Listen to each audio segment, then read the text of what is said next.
I speak to people all the time who are unhappy at work and who believe that a new job will somehow solve all their problems. I hate to break it to you, but that's not necessarily going to happen. The problems you're facing in your current job won't suddenly disappear when you start a new one if you haven't done anything to address them. If you left your old job because you were unhappy due to poor boundaries, difficulties with colleagues, or problems dealing with stress, you could be taking these issues with you when you start a new job. It may feel like a fresh start, but if you haven't learned to deal with the problems in one job, nothing will change when you start a new one.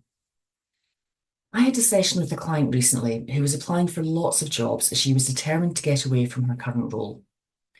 When we explored her reasons for wanting to leave, it was clear that a new job wouldn't make any difference. She was unhappy at work as she had some difficult relationships with colleagues and she was working long hours, not because it was expected of her, but because she found it hard to say no. She had no boundaries.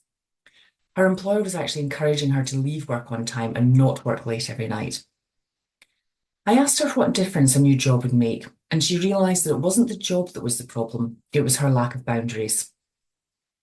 We identified the boundaries she needed and worked out how to put them in place and how to stick to them.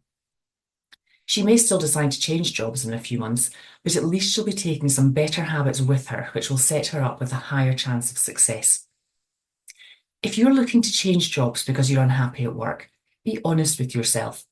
Is it the job that's making you unhappy, or is it the way you've chosen to work? You may need to do some work on yourself before you find happiness in your career. If you don't, you may find that a new job doesn't make any difference. If you need help working this out, let me know.